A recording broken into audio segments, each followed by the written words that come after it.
Hello student, this is Archana Vasantrao Sunpasare. Today we are starting with the various functions of bank. Okay, in our earlier lecture we had seen the meaning and definition of a bank and banking company.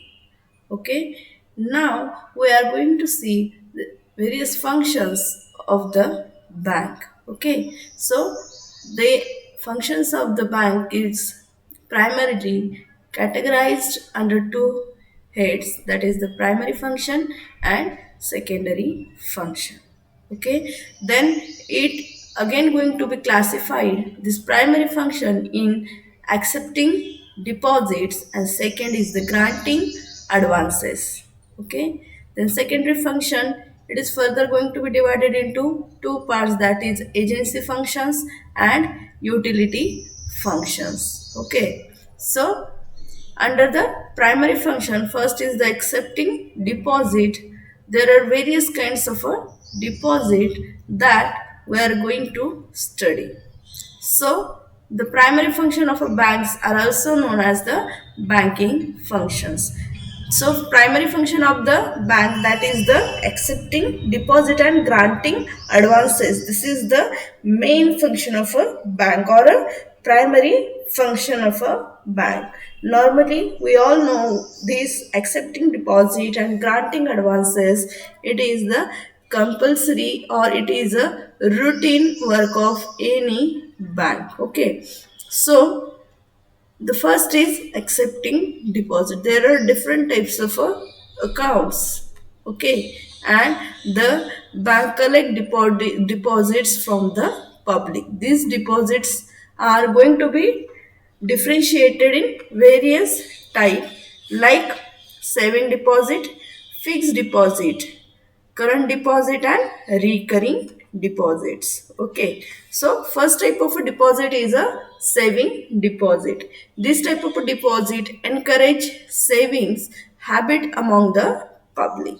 Okay, so this saving deposit encourage the saving habit of the public get the way that from the earning of their they are investing or depositing some of the amount or percentage of the amount in the bank account. Okay, the rate of interest is low. On a saving deposit, the rate of interest given by the banker is low. At present it is about 4% per annum. Okay, so nowadays there are 4% per annum interest is given by the bank. Withdrawal of deposit are allowed subject to certain restriction. There are some restrictions applied on the withdrawal of the deposit, but it is very easy for a saving account that you can withdraw the amount when you want. Okay, then this account is suitable to salary and wage earner. This account can be opened in a single name or in a joint name. So, saving type of a deposit, it is suitable for the salary person or a wage earner. Okay, this is going to be opened by one name or single name or by on a name of a joint persons. Then next is the fixed deposit. Okay, so fixed deposit means there are some period is going to be fixed, and for that period that amount is going to be deposited in the bank. Okay, so lump sum amount is deposited at one time for a specific period. Higher rate of interest is paid. So on that amount, higher rate of interest is paid compared with the saving deposit, which varies with the period of deposit. So what are the period of deposit, for how many months or years you are depositing that specific amount in the bank, on that period the rate of interest is dependent. Okay, then withdrawal are not allowed before the expiry of the period. So in the fixed deposit type of a deposit, there is a no withdrawal facility given to the customer up to the expiry period of that deposit.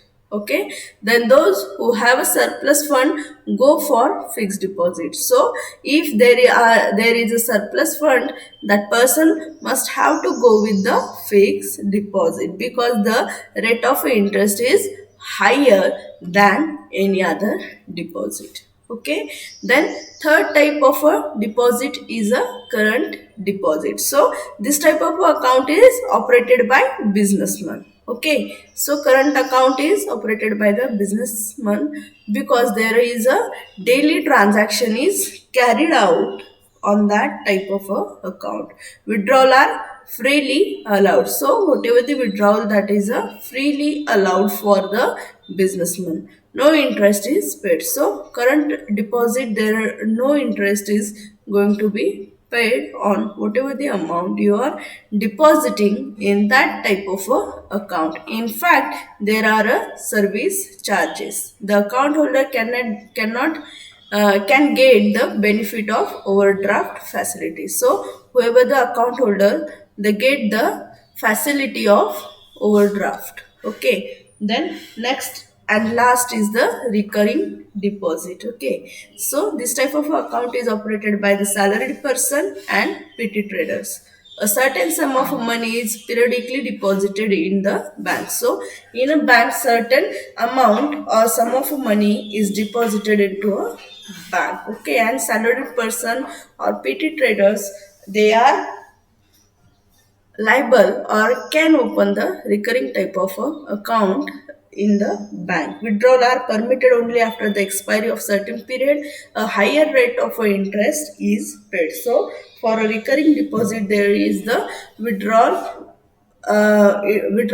permitted only after the expiration of a certain time limit or the certain period. And here on a recurring type of a account, the higher rate of interest is paid. So likewise, under the primary function, we had completed the types of a various deposit.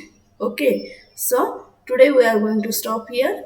This is all about for our this lecture. I hope these all terms and these all types of a deposit is clear to you all. Okay, so thank you. Have a nice day.